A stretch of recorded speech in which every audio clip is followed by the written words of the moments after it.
First of all, everyone, this past week we had one of our founding members pass away, Bud Jordan, which you see in the photo here. This was taken at our January 2019 Rivers Coalition meeting. As I mentioned, Bud was one of the founding members of what then was the St. Lucie Rivers Initiative, which he started in 1998, which then progressed into the Rivers Coalition. So I know, Charles, you met Bud quite a bit back then. Do you have some comments you'd like to make? I sure would. Golly, Bud was a key member of the original group and probably more helpful than any other single member because of the breadth and width of his experience. He chose later on, when we became the Rivers Coalition, to be in the background, if you will, but he was always a leader and a guiding figure. And when we went into the legal side of things with the Legal Defense Fund, once again, Bud said he did not want to be on the board or be the face of the organization, but he was a key supporter and a guide to all of us who could not have gotten through that situation without his help. He is definitely a cornerstone of the organization, and it's just an honor to even simply remember him at this time. And I'm sorry, Nikki Fried is on. Yeah. Jim, you want to? Sure. Good morning, Rivers Coalition members. We have the honor and privilege of having Commissioner Nikki Fried be our guest this morning. Her time is limited, so I'm not going to get into much detail about her biography. She is currently the Commissioner of Agriculture for the state of Florida.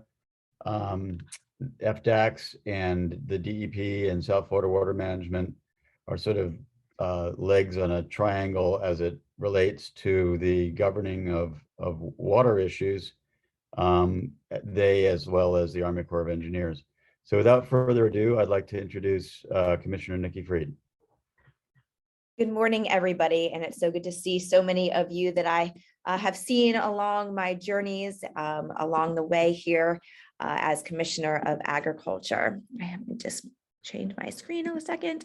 All right, and thank you really for having me here today, and thank you for all of the important work that you do every single day, fighting to protect the St. Lucie River estuary, to the Indian River Lagoon, and the wildlife and the residents and the economy that so desperately depend on a healthy ecosystem and clean water to thrive. In early August, I went on a tour of many of our state's beautiful waterways and our beautiful water resources, including a stop in Stewart, where I met with Dr. Witter and others from the ORCA. And what I saw on the Treasure Coast to Tampa Bay just broke my heart. I don't know how anybody could see what is happening on our waterways and see what is happening and doesn't have an impact on how you think about our waters, how you think about our environment, and how you think about the impact that we are having on the people in our ecosystem. You know, with the toxic blue-green algae to record manatee deaths, or red tide, the damage that has been done from Piney Point, it is absolutely clear that our state has multiple water crises that are threatening our ecosystem, our economy, and of course, ultimately our way of life. And unfortunately, efforts to protect our environment have gotten caught up in partisan politics and finger pointing for way too long. That's why I knew that I had to take action, and that we in the Department of Agriculture had to come together to figure out what we can do inside the department to really move the needle forward and underneath the opportunities. And I came into office with a commitment to further clean water efforts in our state. And this fall, we rolled out our initiative that we have been working on inside the Department of Agriculture for the last 2.5 years.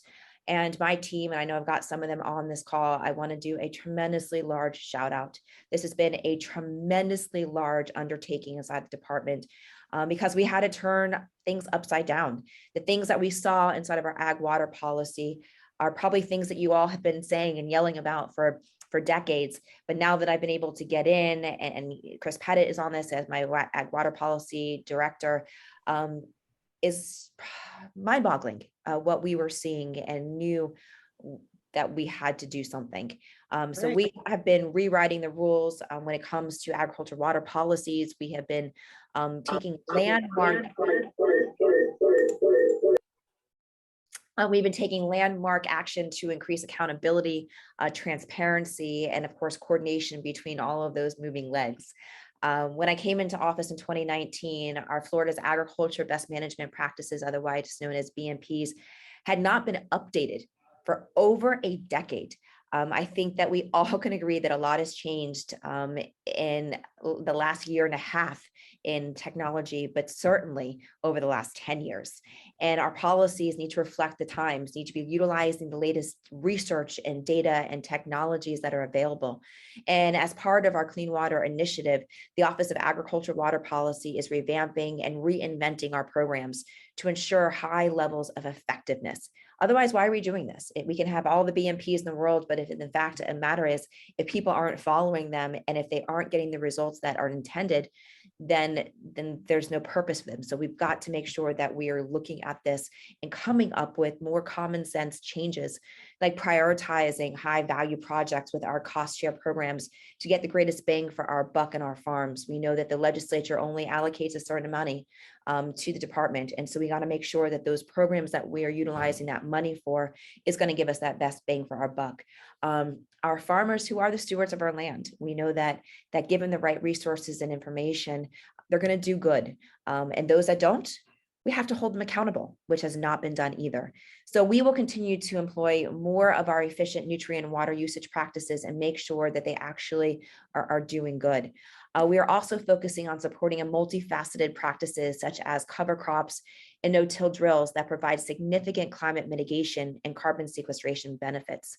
With our Clean Water Initiative, we, for the first time ever, rather than relying on voluntary self-reporting when it comes to compliance, the Florida Department of Agriculture is conducting in-person site visits in cooperation with our agricultural stakeholders.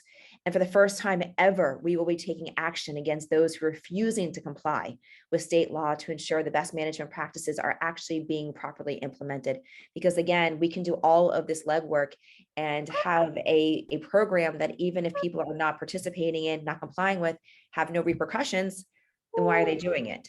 So we need to make sure that we are actually making them comply and going through the proper protocols. And for the first time ever, we will be working with the producers on corrective action plans and referred people and cases for noncompliance to the Florida Department of Environmental Protection for enforcement. And I say this a lot too, that before taking office, zero cases were referred to DEP for enforcement. And you all living with this day in and day out know that is impossible to there have been zero. Since taking office, we've had 6,600 cases that we have referred to DEP. And now the onus is on all of us to hold DEP accountable to make sure that they're complying, that they're following through, and that they're actually holding these people, for accountable. Also, for the first time ever, the department is inspecting, collecting, aggregating detailed records of nutrients being applied to agriculture producers on production land. This increases accountability, transparency, and provides the data necessary to inform our decisions based on strong science. Again, if we're not basing the information to create the BMP manuals on this data and this science, then we're just shooting into the wind and hoping that it works. And that is not how we're going to protect our environment. Through our Clean Water Initiative, we are increasing the transparency of our state's agriculture water programs, while also increasing coordination with the public, stakeholders, the agriculture industry, and our agency partners. This is being done through enhanced education, training, outreach, with our department providing online and in-person resources to make our agriculture water programs more accessible as well. Because to truly impact change, we know it takes collaboration among all of our stakeholders. That's from individuals to our research partners like UF-IFAS, to local governments and coordination with agencies like the Florida Department of Environmental Protection, and of course, our river keepers.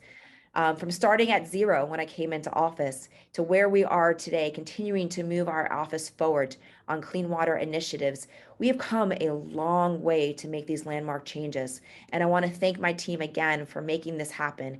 This past 2.5 years has been a challenge, but this is a challenge that we are up for it.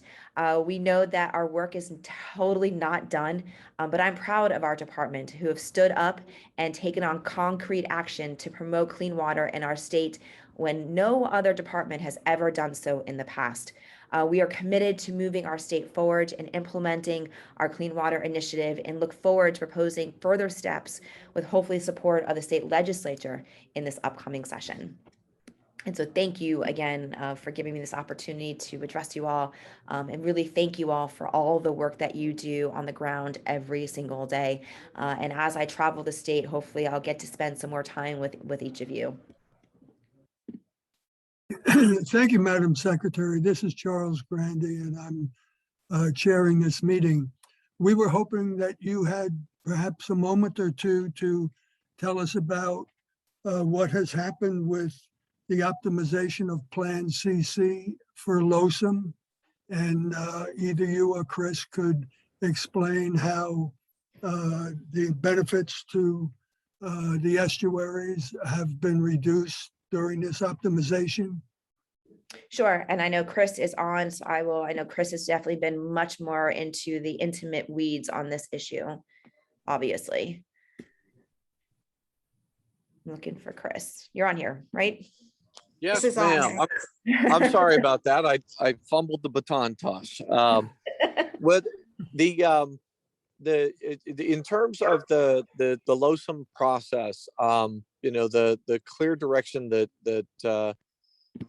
we've been heading in terms of our role, and just to remind everybody, FDACS is a coordinating agency in terms of a state agency, part of the triangle that we apply the law first, and then we look at where the process has been, where we're headed. So in terms of policy prescriptions, we started with where have we come from, and the history of hey, we needed to make room for what is now 8.5 million people. We needed to make room for agriculture. We needed to make room for everything that allows us to live and love and enjoy life in South Florida. Unfortunately, that also meant that we ended up taking 4 million acres of Everglades, reducing it to 2 million, and reducing the storage and whatnot, so that we could provide flood control, a surface water management system that is essentially a giant stormwater system that existed to move water and to serve 2.5 million people. And laws were developed, and we found over history that that didn't work. So in 2000, we decided, well, hey, we can't solve all the problems with operations. We needed to build a number of projects, and we needed to get to that point where you can restore that storage that allows us all to be able to have the flood control, have the water supply, have the surface water management, not have deleterious impacts.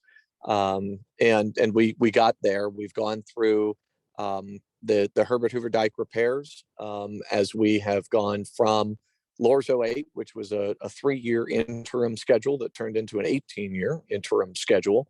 The conversation then became, okay, how do we maximize, right? How do we get the most amount of benefits in the system to be able to get the greatest amount of benefit, knowing that we can't solve all the issues with operations. We've got to also tie it into SERP and build all these projects.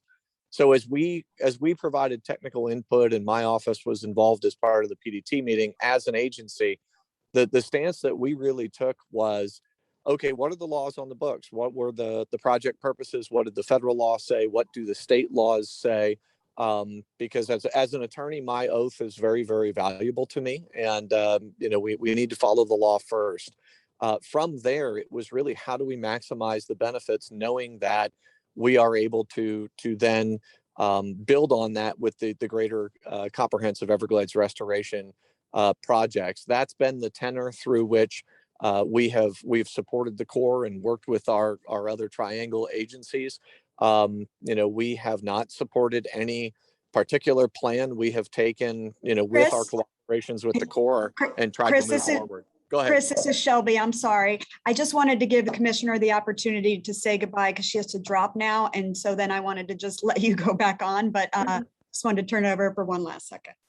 Well, yes, and I'm sorry that we're having to be so short today. On my schedule is just crazy, but thank you again for everything that you are doing out there, and you are in good hands with Shelby and Chris to tell you more about and answer any of the questions. I saw a couple of hands up, but really thank you for the opportunity to speak to you all today, and thank you for everything that you're doing to protect our waterways. Again, look forward to seeing you all in the very near future. Thank you. So I'll just leave my Everybody able to explanation there then. Go ahead. And I can stick on for just another minute or two as well. That's okay, Chris. Before you wrap up your part, we did notice that your department was favoring Plan BB, and when CC was being optimized, the optimization turned out to be something of a disappointment for us in that it actually increased the exposure to the estuaries. And we were wondering if you could comment on that. I guess first I would say, and again, I'll reiterate that we were working through a process. I don't, as an agency, we were working to optimize to the greatest result, as were the water management districts, the water management district. And I know Jackie had many updates from her staff, as was DEP.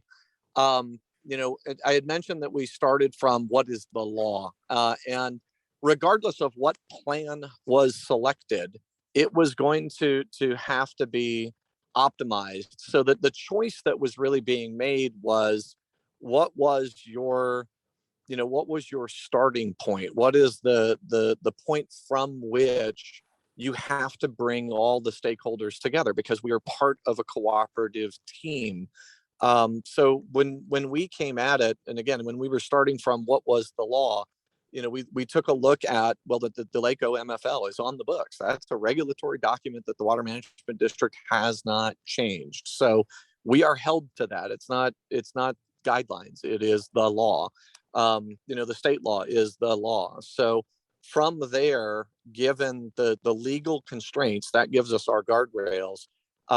We knew that working with the Corps, we had to respect the water supply laws that are on the books. We had to respect the minimum flows and levels that were on the books. We had to respect everything that has been done in federal law through a variety of water resource development acts, in terms of project purpose and what we're trying to achieve.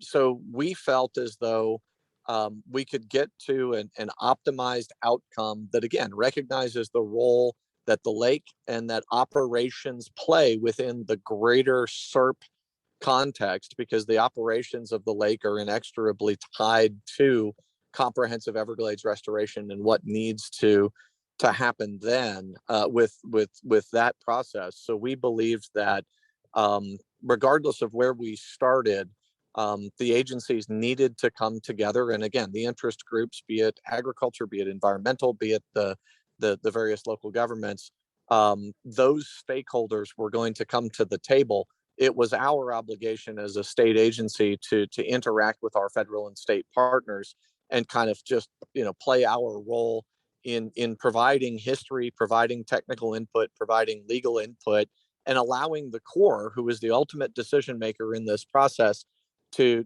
get to where they needed to be. And I thought that we did the best we could in creating an administrative record to get all the history in and get all that data in, so that we reach a result that I'm not sure anybody, I haven't heard from anybody who's really thrilled about it. But the question is, what are we able to do now with this operational piece that then puts us in the best possible position to go and continue to advocate for the dollars at the state level and the dollars at the federal level that are just going to be vitally necessary to complete the other projects in the form of restoration that go into this. I guess I'll say, I've got 15 years down in South Florida at this point between local government, water management district, and now from the DAC side. So I think I've seen it from a number of different angles. I was actually positive about the way in which everybody kind of came together and gave input. And I know that we've had a number of meetings with the Corps, and I know we've met with the district and the DEP staff.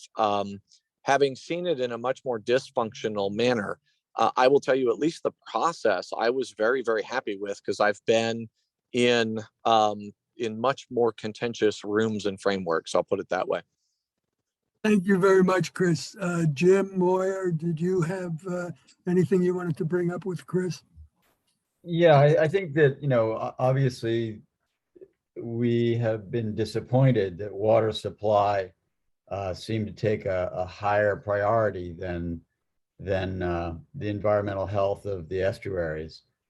And I understand that part of FDAC's role is to support agriculture, but it seems as though we're being devastated in the estuaries by water management practices and frankly polluted water management practices. And we're hoping that FDACs can help relieve some of that. I guess I will focus. I will tell you on on our programs, and I think the commissioner hit on this, because again, as a lawyer, I'm going to be obligated by my oath, and we should all respect the laws of the state. I mean, we can. Those are the things that judges decide. So we have to start with what does the law say, and we have to make sure that the law is being adhered to, we don't. I've consulted internationally. I've seen a lot of things, and I've seen places where the rule of law, is being lost. And if we don't like the laws, we've got ways to kind of change that. But I take my oath very seriously. So we want to be very sure not to violate that. I'm not saying that any one thing does. That's where I start in terms of integrity with the career that I picked. Where I do know that we are being able to make just significant differences, and the commissioner hit on this, in my programs, we have just done really amazing things in terms of data management, so we know exactly what is going on, where things are going on, instead of a kind of a first come first serve framework, which is where in some areas and forms cost share was operating. We have tied it into the implementation verification process and the need to identify those areas that we need to be putting some cost share, that we need to be working with the producers, that we need to be using our compliance programs to identify needs that need to be done. We're working with the water management district in small teams that again, Jackie's on. The board's getting updates on this. We're identifying areas where we need to figure out what's going on. The monitoring data is showing certain things, and we need to respond to that and adapt and be better in the way that we implement our programs to get to the desired outcome.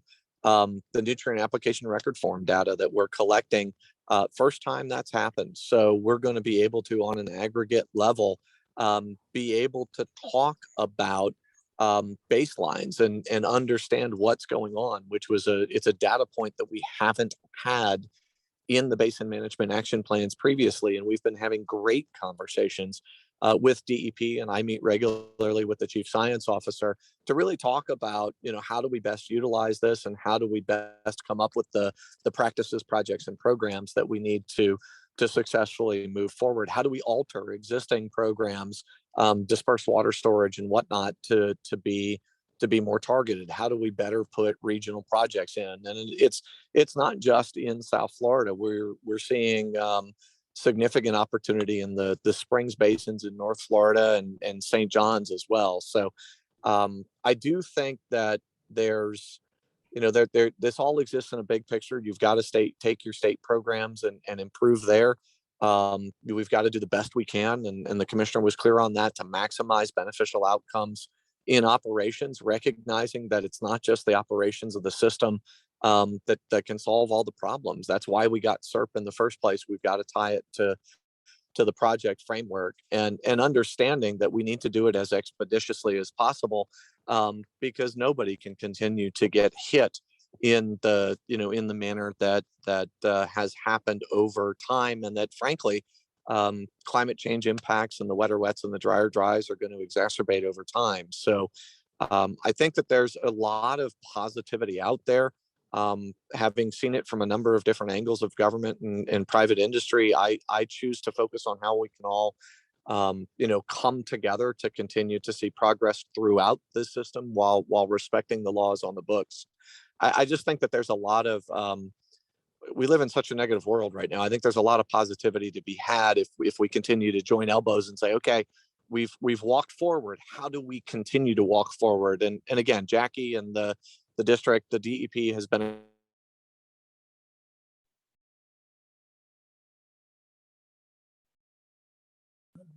Have we lost Chris?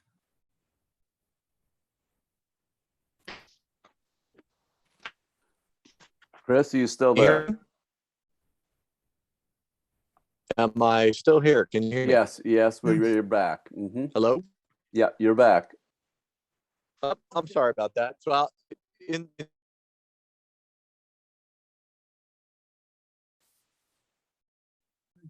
think we're losing you, Chris.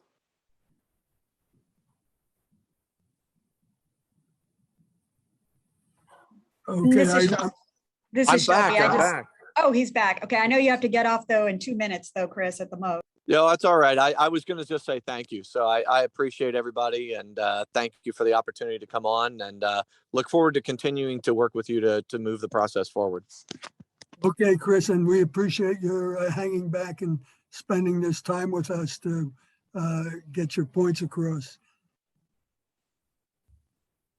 The next thing on the schedule this morning will be Eve Samples has volunteered to give us an update on where we are right now from our local perspective on LOSUM. So Eve, I'm going to shift it over to you at this point. Charles? Yes. Paul Gray has to leave the meeting. Can he just jump in for a quick report? Absolutely. Paul, go ahead.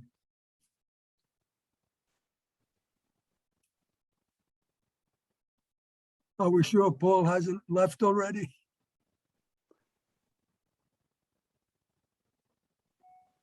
He must have. Sorry about that. It looks like he gave his update in the chat. Yes, there it is. Yeah. Mm-hmm. Okay. And if other people have other comments, please put them in the chat. That'll be helpful for Charles to moderate. Thank you. Okay, Eve, can you pick up now on the local perspective on LOSUM? Sure. Thanks, Charles. Thanks everyone for being here. This was a really big week for the LOSUM process. Some of us have been involved in this for years, many people longer than I have directly. And on Tuesday, the Army Corps of Engineers unveiled its preferred model that the entire Lake Okeechobee system operating manual will be based on. So I have 6 slides that I'm going to use to explain what this means. And Daryl, if I can share my screen, that would be great. Let me give you permission. Okay, go ahead, Eve.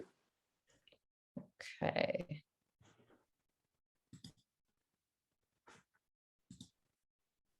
Okay, can you see that all right? Yes. Okay, so as I mentioned, the Army Corps of Engineers announced the preferred model run on Tuesday. And I'm going to explain what this chart means for those of you who haven't been staring at them for a couple of years like the rest of us. In a nutshell, it's not as good as what was announced in the summer alternative CC. For those of you that were at the last Rivers Coalition meeting last month, you know that we were concerned about a diminishment of the St. Lucie estuary performance from CC, which was announced this summer through the supposed optimization process. And what the Army Corps ended up choosing, this model run, it's right here, the number, and we'll call it 260 for shorthand, was the least bad of the optimized runs it had presented last month. So I'm going to explain this a little bit. Zone D is where the lake spends most of its time. On the left here, this is the lake height. And this is the time of year at the bottom. I think I actually cut it off the bottom, but these are the months of the year. And you'll see here at S80, that's the Port Mayaca Lock and Dam, throughout most of the lake operation schedule, we won't be getting anything to the east, any lake water. So that is an improvement. But you can see as the lake climbs higher, and it does spend quite a bit of time higher under this new plan, we're up to 3,500 cubic feet per second at S80, and a cubic foot is about the size of a football, if you want to visualize that. And then we can go up to maximum once the lake gets even higher than that, just the maximum that the structures will allow at the Port Mayaca Lock and Dam. So I'm going to go through some bad news first. We'll get that out of the way. I know we just heard from some folks who are talking about optimism, but I want to be realistic here too. So the bad news in this new LOSUM plan is that at the very highest levels, discharges do increase east and west. Overall discharges decrease, total average annual volumes. I'm going to get to that, to the St. Lucie. But at the very highest lake levels, the discharges do increase the highest volumes. I mentioned the chosen model significantly decreases St. Lucie performance compared to CC, which is what we at Friends of the Everglades and we at the Rivers Coalition wanted the Corps to maintain. So it's not quite as good, and I'll explain how much it decreased in a moment. Lake O is going to be held high longer, more time over 16 and 17 feet.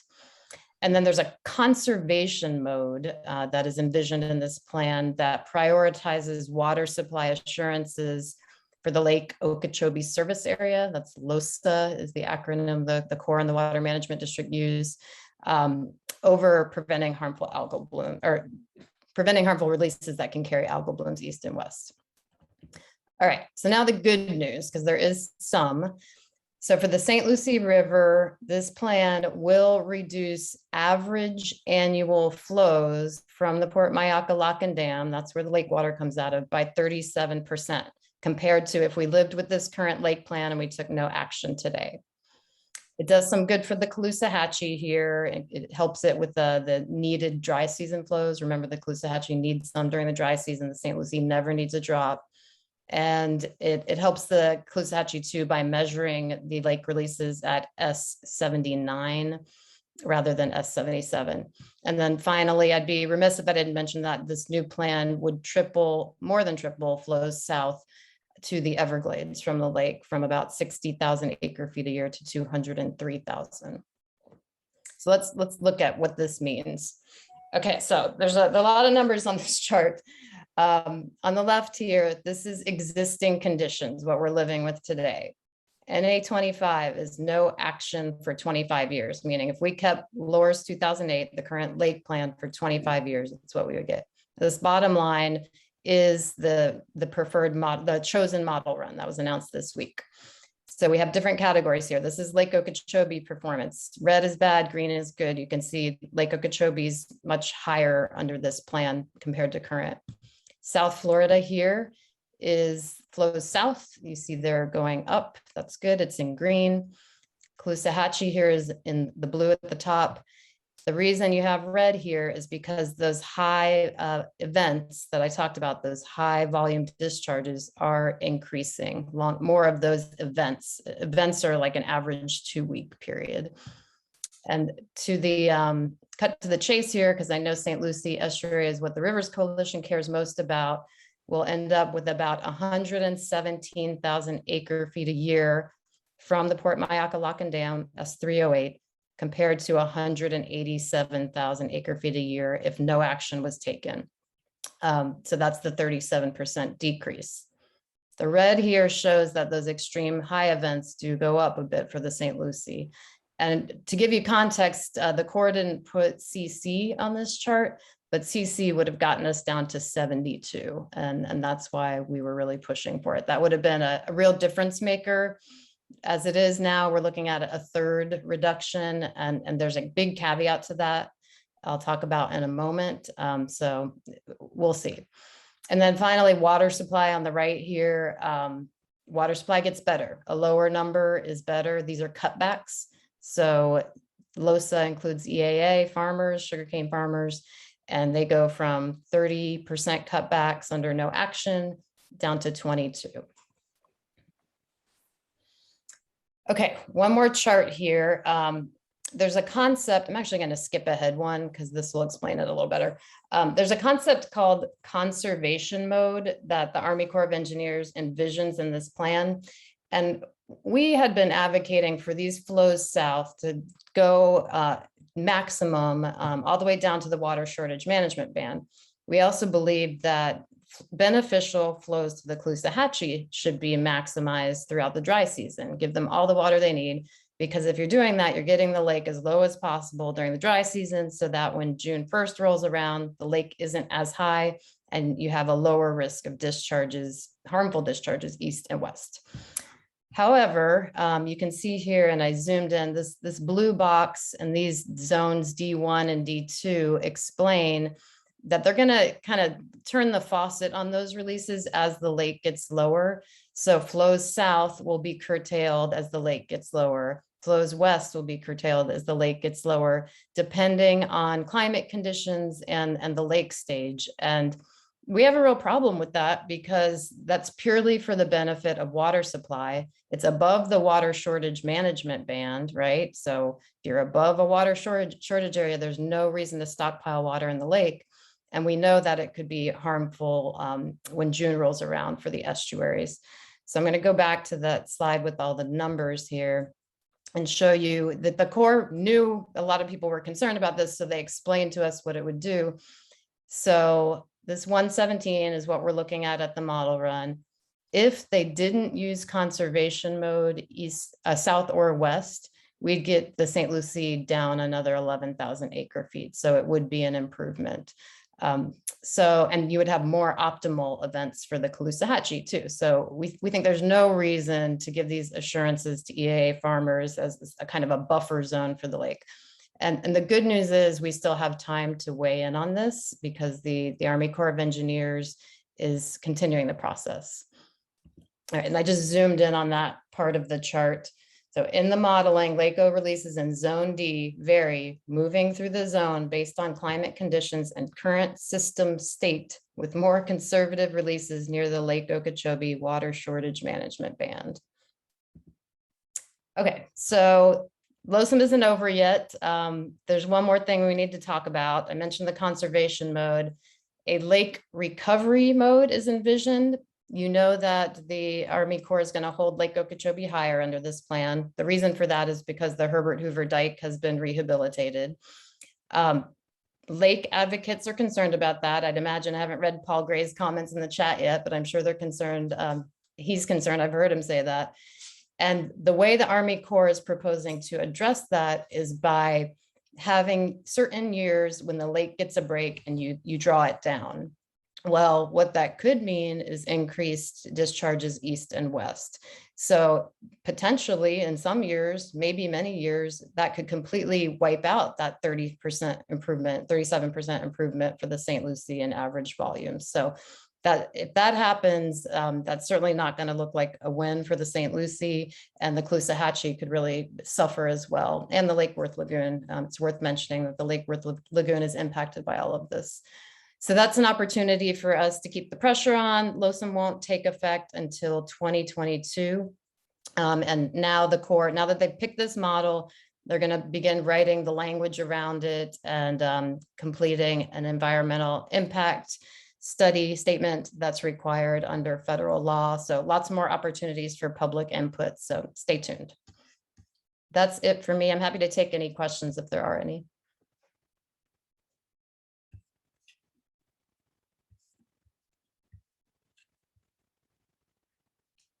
Charles, I can't hear you. Charles, you may, there you go. That's, I may someday get used to Zoom. I read a paper a few days ago that you had prepared, which I thought was the best summary of the LOSUM project status as it stands today. And of course, with proper attribution, I'd like to get your permission and your organization's permission to distribute that to the Rivers Coalition members. I hate to put you on the spot, but other than being online, we rarely get to talk. Sure. Anything that we've circulated about LOSUM, I'm happy to share. If you mean it, our newsletter that went out earlier this week on LOSUM, Yes. our email, and I'll tip my hat to Gil Smart, our policy director, who's on the line, who played a big role in that. So he and I both have spent many hours on LOSUM calls, and we're happy to help anyone understand it. That is the best written description that I've seen so far, and I think it's kudos to you guys. Daryl, do we have Charles, questions? yeah, I think Diane Goldberg had a question related to Nikki Fried, but did you want to ask Eve a question, Diane?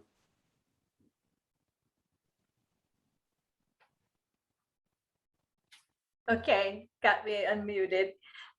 Well, very important is, was she really saying that the BMPs are now a requirement, or that they're just finding out which are the big polluters and they're sending that information to the DEP, who does not have the funding to go after them, nor do I know that they actually have the authority to force them to make any changes. And does this BMPs now include the class AA biosolids, which they are now calling, they call it fertilizer, but for regular fertilizers do have certain requirements on how much you can use, but the class AA biosolids didn't. So is this a real change or just a suggested difference? That's my big question for her.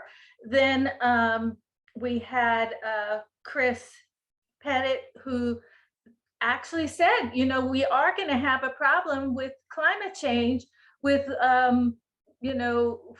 flooding or wet seasons and droughts during our dry season.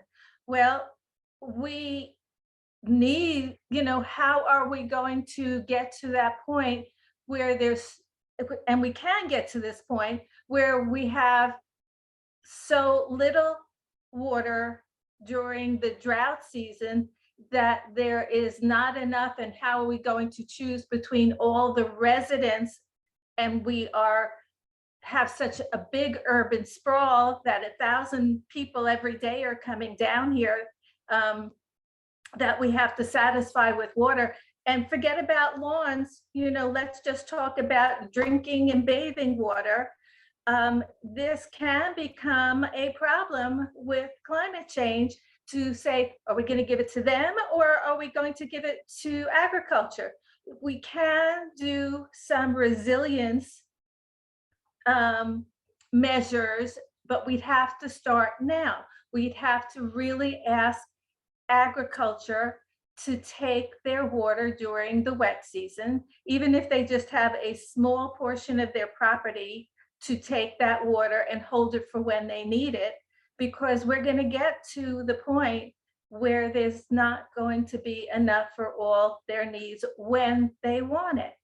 So there is money out there for grants from the federal government and also from our state, where the small farms shouldn't be complaining that, well, we can't do this, we don't have the money. They can get money to do this. And of course, we know the rich don't want to spend their money, but they certainly, if they need the water, need to do something now. We can't Thank- wait until it's too late. Thank you, Diane. Charles or Eve?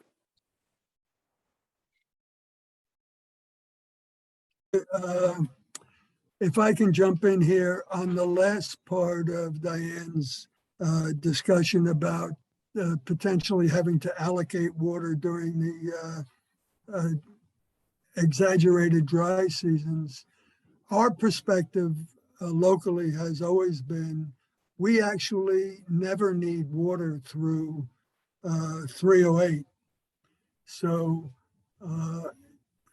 the allocation of water amongst the other users, residential users, agricultural users, is a problem, but it's not a problem that impacts us in this locale or the Rivers Coalition. Our perspective is send us water through 308, never, and we'll be happy. Thanks, Charles. Charles, Eve, can you hear me? Yes. Could you suggest to the Rivers Coalition what we can do to put whatever pressure we can on the Army Corps to re-review the conservation practices as well for lake management as well as water supply? Or has the water supply decision been made? And I think there's still good reason to weigh in. So the Rivers Coalition represents how many hundreds of thousands of people now in the community? I think there'd be merit in pointing out specific concerns, and I'm happy to help with that on the conservation mode. And then looking ahead to the recovery mode, where we definitely can have some impact, just asking what that's going to look like and expressing our concerns, because again, it could totally wipe out any gains we have. So I hate to just say a letter, but I do think a letter from this group, which over the decades has been influential and change things, could be really useful. And let's, the water's been good this summer, and let's not forget what it looked like before. I think we all need to just remind ourselves and summon our inner fury a little bit. Steve, this is Charles again. At the very highest level, the macro level, or the simplest of terms, it appears that in optimizing CC, the general trend was holding the lake higher for water supply. And that inevitably must cause us the results that we've seen on your charts. My sense is that asking to back off that concept of holding the lake higher for water supply and going back to where they were in the original CC, do you think that it's possible for them to start backing off that higher lake level concept at this point?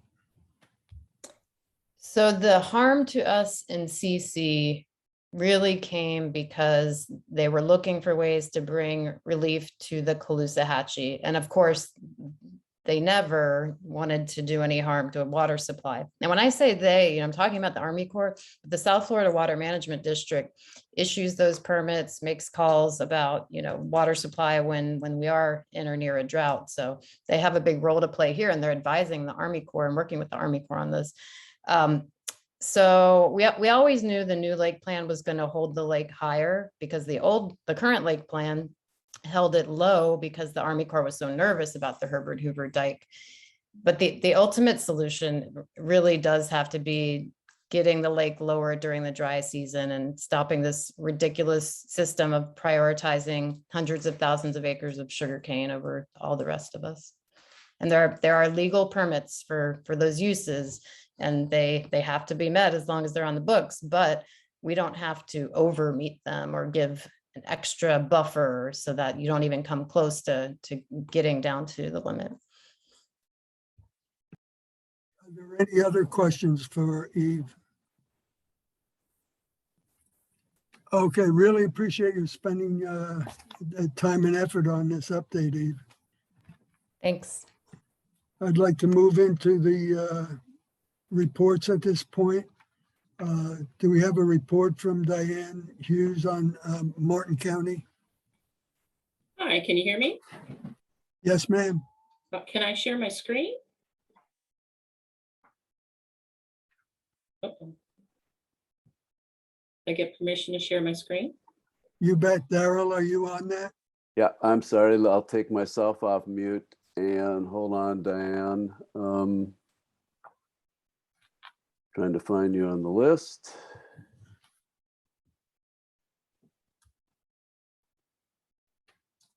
Sorry, I should have emailed Barbara if I needed. Oh, that's okay. I'm just looking for your screen name here on the list. It's not under the D's.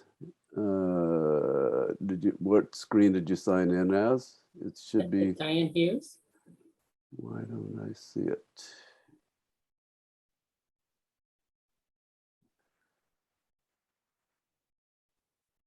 Let me do something else here. Go to your picture. That'll do it. Now you should have permission, Diane. Okay. Ooh, what's that? Select a window. Well, that's, oh. There, okay. Can you see my screen or no? Yes, Yes, you're ma'am. good. Okay. Next screen. Oh. So this is the current conditions of where the lake's at right now. You can see it's at 16 feet. Ooh-wee. Nothing coming out on our side. It's all zeros. Boy, they're getting a lot of water on the Coosawhatchee today. So just want to show you the difference of what we've got going on in both the east and the west coast. These are our salinity levels, and they've kind of been fluctuating all year. Had a few dips, down here when we had some of those rains, but now we're up in more acceptable ranges, and this is all in the middle estuary. So things are looking better right now there. We've had good Enterococcus levels everywhere in the middle estuary and out at the Stewart Sandbar. And both Jensen Beach and Stewart Causeways have been in the good range since November 8th. So everything's looking good there. Yay. Well, the county is doing a lot of septic to sewer projects too, so that's probably helpful as well. Anecdotal comments. Everyone's saying the water clarity is great. Some people are seeing what they think is seagrass, but it's really just a brown filamentous macroalgae that they might be seeing. Too bad it really isn't seagrass coming back, but that's all right. That's all I have. Short and sweet as always. Thank you, Diane. Ben, do you have something from the city? Nothing super important today. Probably just wanted to echo what Eve was reviewing, and I think Eve did a great job to kind of cover a lot of what has occurred in the optimization process over the last 2 months. Obviously, it was not the most favorable outcome that we would have liked. The good news is moving forward, the Corps certainly heard, I think from both the East Coast, the West Coast, and certainly even South Florida, Miami area, the need to not conserve above the water shortage management line, especially when there's not, a severe drought condition. So that's a conversation we're going to be having over the next couple of months, really into the new year, as the Army Corps is drafting their environmental impact statement and some of the operational protocols that will go into the plan that will help water managers make decisions. And that's going to obviously be, authored with consideration from the South Florida Water Management District. So, if there's anything to advocate in the next couple of months through the holidays, it's as Eve was pointing out, to avoid having substantial conservation restrictions placed into the plan, because a big component of what we've advocated since day one, and there's a little bit of irony here, which was to provide water managers with more flexibility. And it's good and it's kind of a double-edged sword. I get that. But one of the good things about doing that is it removes excuses kind of down the road from water managers and you know, from Army Corps decision makers and whoever else that could easily say in other times and in the past, oh, sorry, you know, our hands are tied. This is the law, or this is what the plan says. You know, a more open plan doesn't give them an easy out and allows us in the future to really advocate strongly when conditions and weather in a certain way. And so anyway, it's more trying to give more of a positive outlook into the future with that, and also hope everybody kind of continues to advocate over the next couple of months. One of the things also to remember, not just on the conservation side, lake recovery mode will also be part of those discussions. And where our position on that right now is that the Army Corps needs to look at recovery in years where it's both tenable and Mother Nature was already kind of going that direction anyway, rather than try to artificially create recovery years that perhaps we don't necessarily need those extra discharges. So anyway, that's all I have for today, and happy to answer.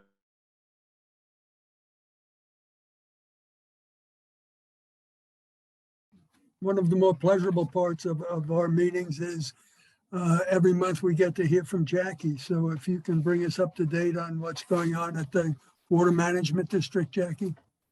Sure. Good to see everybody today. I'll be giving a short update on everything other than Loathsome, basically. So I feel like sometimes I'm like, have I become a different, am I too positive? Am I too positive? I feel like, for so many years, I have been negative about so many things, but I have to tell you, there are a lot of positive things happening right now for the St. Lucie River. And these things have been building up for 25 years from people like Maggie Herchella and others who have fought for these things. And I feel like it was our generation of advocates who really opened up the floor, so to speak, by pushing for the EAA reservoir.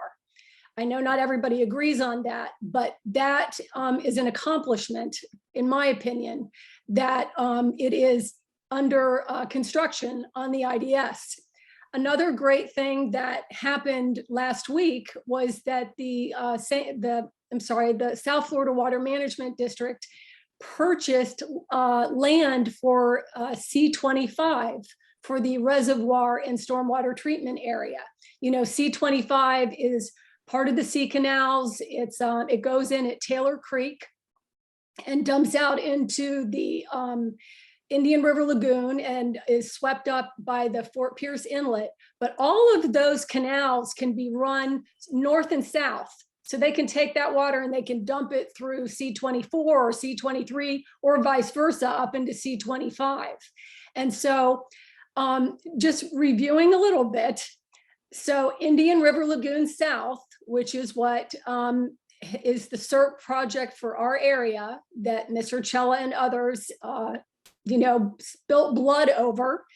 Tomorrow, we are supposed to have our C44 reservoir ribbon cutting.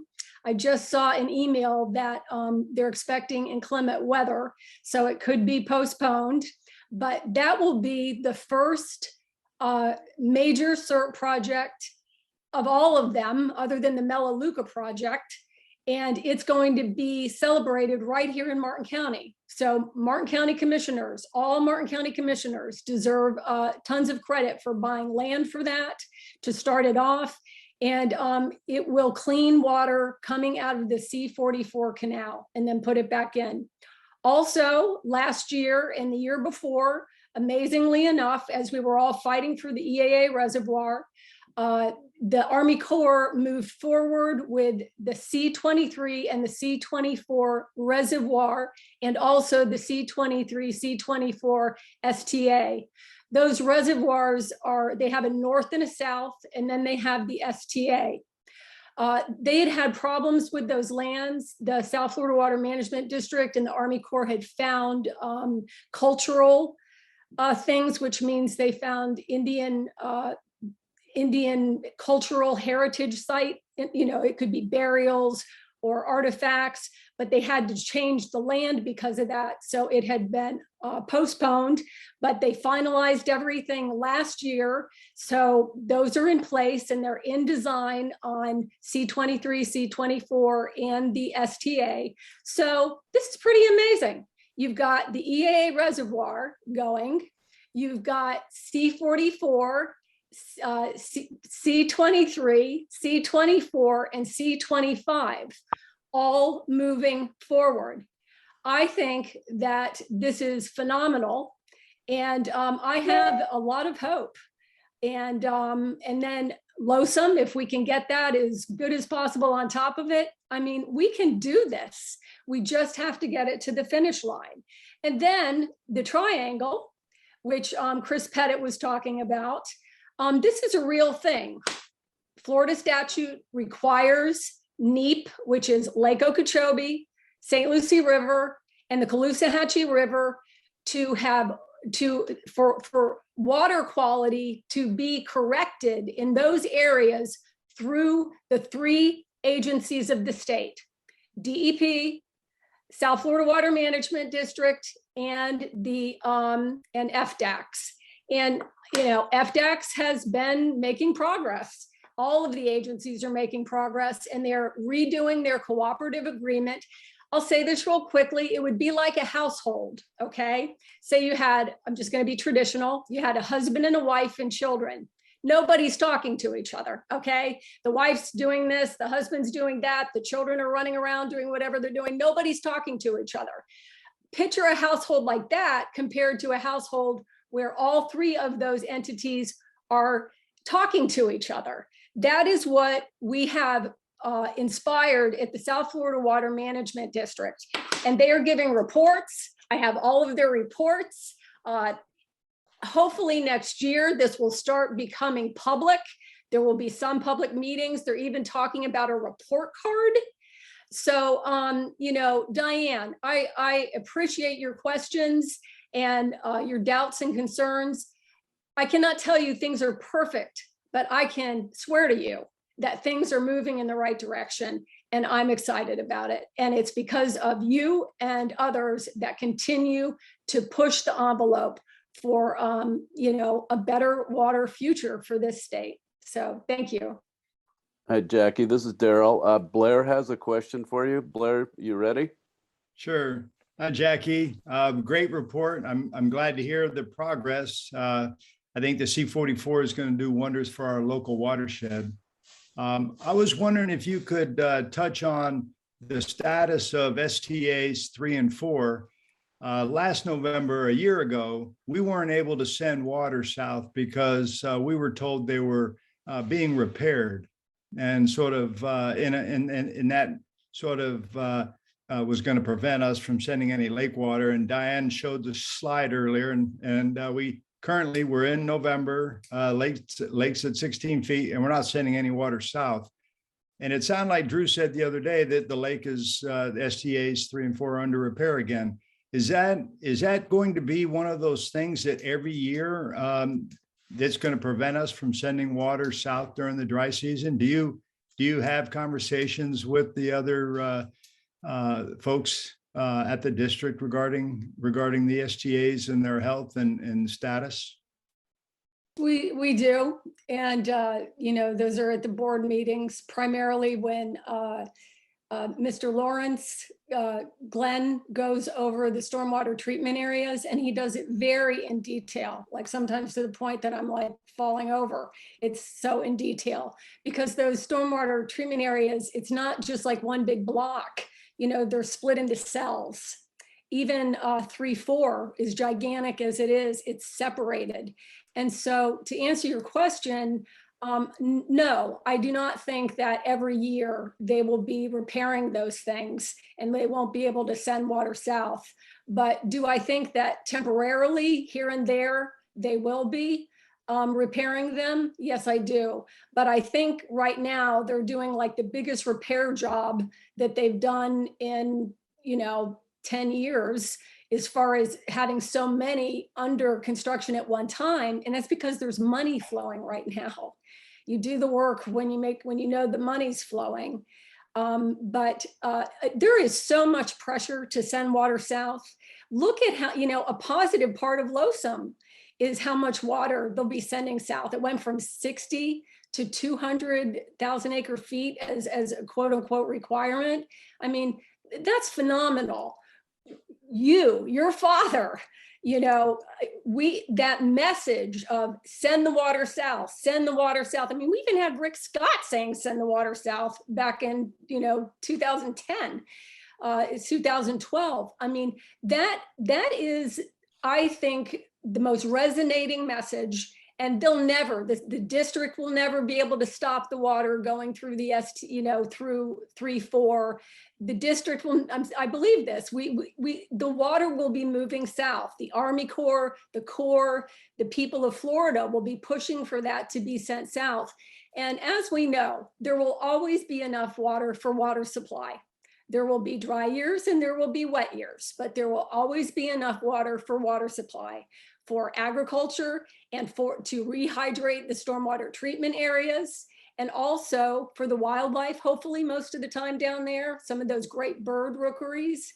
And also that water does recharge those well fields, especially for Broward and Miami-Dade. So send the water south, and I will continue to bring your message to the board, Blair. It's frustrating. It's frustrating when they can't move it south. If that's our goal, I will be pushing more for that. And thank you for always bringing that up. Thank you, Jackie. Do we have anybody from DEP or the Corps or Fish and Wildlife that has anything to bring us today? Seeing no one. Paul Gray is not here. Is Nikki Mater here? Can she update us on the River Kids? I believe she's out of town, unless she had to go to a previous commitment today, but she said there really wasn't anything to report. Okay, great. Is Todd Weising on board? I have his report, Charles. Okay, great. Barbara, Todd, myself, and my wife all worked a couple weeks ago on a poker run. It was fun. The Rivers Coalition was the benefactor of all the funds raised. This was for the Stewart Yacht in Country Club. They had a poker run, and then Todd spoke at their evening event. They had over 125 people at their evening event, and that went extremely well. And we wanted to, on behalf of the Rivers Coalition, thank the Stewart Yacht Club for considering us and having this event. It was very successful. It was a beautiful day, and the river looked clean, and we all enjoyed ourselves. So that's Todd's report. Thank you. Thank you, Daryl. 1:30, whatever it is. Paul, can you mute yourself? Thank you. As everyone knows by now, Mark Perry was unable to be with us today, so we're not getting a report from Mark. And I think the River Keeper is not with us today. So if we can get the seagrass update from Todd Thurlow and Jim Moyer. Todd, are you there? Yeah, I'm here. I'll just remind people that we've now passed a threshold of over 1,000 manatees dead this year. The majority of them starved to death for lack of seagrass. We are in a crisis. Our estuaries are failing. And, we talk a lot about clean water and how the water's looking good, but if you look at it, it's really cloudy. We are not recovering right now. Todd, go ahead. Okay. I think we need Daryl, can you stop your screen and I'll share mine? Sure. I'm sorry, Todd. there, go ahead. So as has happened in the past, even though I'm a seagrass reporter, it'll end up being, mostly a lake report. So maybe I can fill in for Dr. Gray and others that aren't here. So straight to the seagrass is still not a whole lot to report, like people are saying. It looks good from the sky, but at least when I've been on the ground and what people are reporting is this is basically algae on the sand. But if anybody finds any seagrass, I mean, let us know. I mean, when I've been out there, you can find the sprigs growing. It seems to be the best back here in the corner, just behind Bathtub Beach. This stuff seems to be more algae over here. I haven't been up in these areas of the river, but the water clarity looks good from the sky too. Again, because we don't have a whole lot of local basin runoff and we don't have lake runoff. So as I said, the lake's at 16 feet. While Eve was talking, and I've been wanting to look at the LOSUM plan where they're talking about the Caloosahatchee being measured at S79 and keeping it under 2000 CFS. Ashley was speaking at S79 was at like 2200.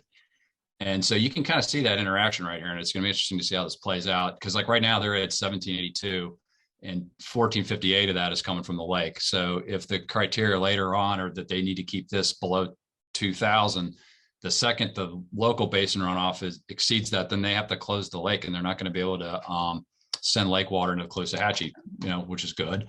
But what is that going to do with the lake level? If you all want to look at it a little more, another new thing I have on my site, I've always had this C44 basin graph, but I have a link to C43 on there now too. So to look at that real quick,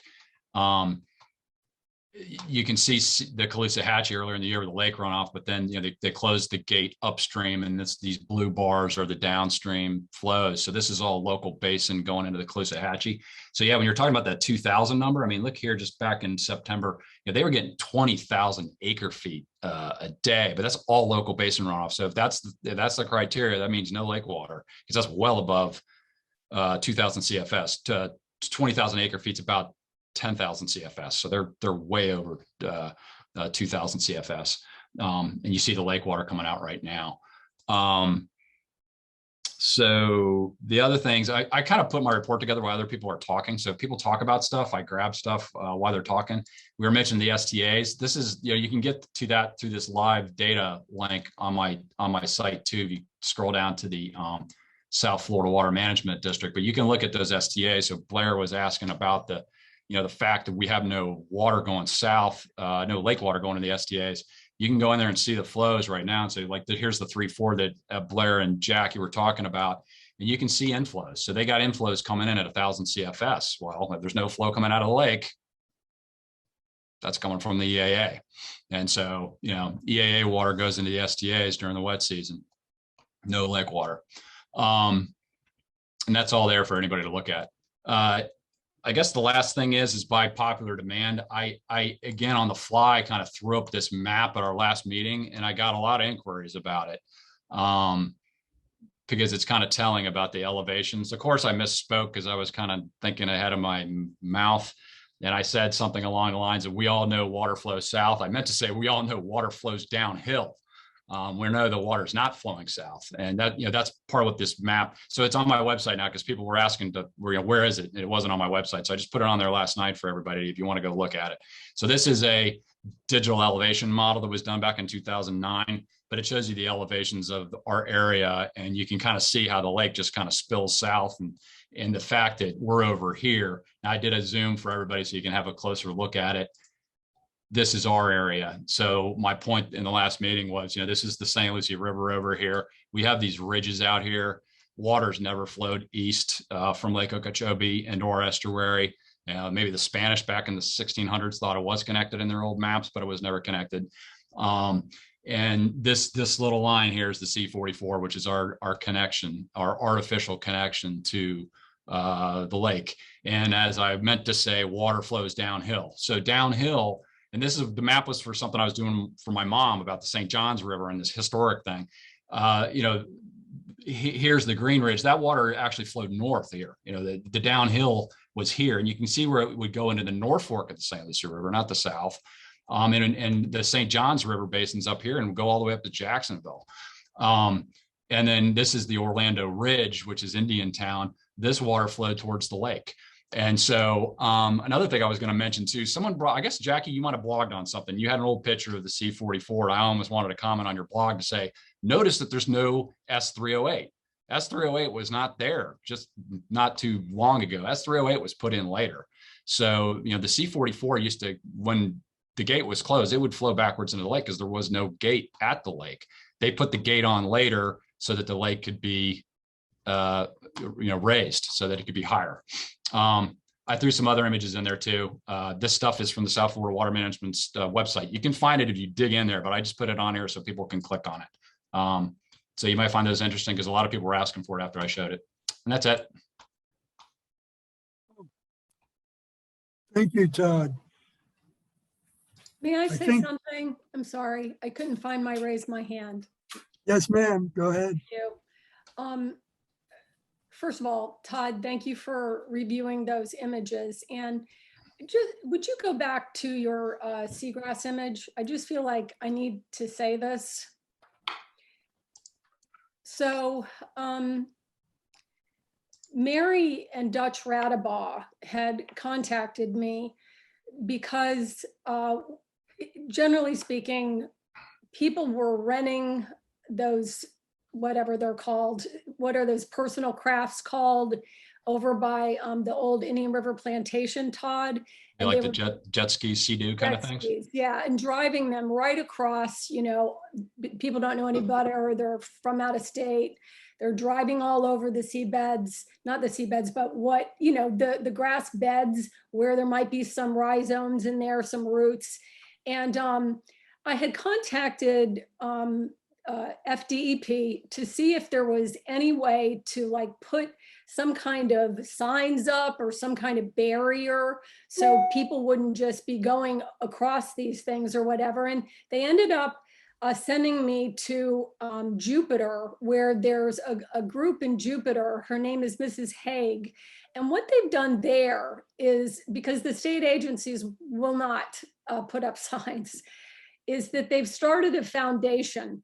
And through that foundation, they're purchasing buoys and getting permission through FDEP and the Aquatic Preserve Program to mark off certain areas, so that people recognize that they're sacred and shouldn't be just mowed over. So if anyone has any ideas about, even though things aren't great, looking at that whole sandbar area, like Todd, you said maybe that one area closer to Sailfish Point has the most seagrass. That's the past. That's where I've seen it start first. Okay, someone let me know where, I've gone out there, but I'm just usually on the general sandbars, where is the healthiest area? And then maybe we can think about starting a foundation or do it through Florida Oceanographic or something else where we could mark off certain areas to deter crafts from coming in. So I just wanted to put that out there because I can't do everything by myself. And I would love some help with those ideas. Thank you. Yeah, especially when the water is like 18 inches to a foot deep. Another thing too, and I don't Blair's still on the line. Everyone loves the flats boats, and we have all these new flats boats now with the jack plates that can go in 3 inches of water. But if you're in seagrass, pull it, turn off the motor. Right. Thank you. Does anybody else have announcements to make or comments to for the group Charles, today? Yes. This is Diane. I remember that the Conservation Alliance was looking into getting signs for Evans Creek. Who did they have to contact in order to do that? Do you remember? Probably DEP. Okay, I just thought that, that would be helpful. Thank you, Diane. I did want to mention, because of the Nikki being on very, very early in the meeting, we didn't really have an opportunity to see who was signing on today, but I did want to thank Jackie for being here. I wanted to mention, thank Eula Clark. I noticed she was here from the city for the meeting. And last but not least, one of my favorite people in the world, I noticed Maggie is with us today. One of the few one-named people in South Florida. So Maggie, welcome aboard. Yes. Can I ask a question? Sorry, Toby Overdorf's assistant was also on. Okay. Charles, could I just say one thing shortly? Because I know we're getting to the end. On Tuesday, the county commission was set to make a final decision to delete from chapter 2 in the comp plan, and that would have deleted it from anywhere in the comp plan, an objective that said all actions of the county shall support and further a safe and healthy St. Lucie River. Because a lot of people came out and a lot of people emailed their commissioners. The commissioners voted unanimously not to do it. Well, that's good news. Thank you, Maggie. Anything else before we close the meeting?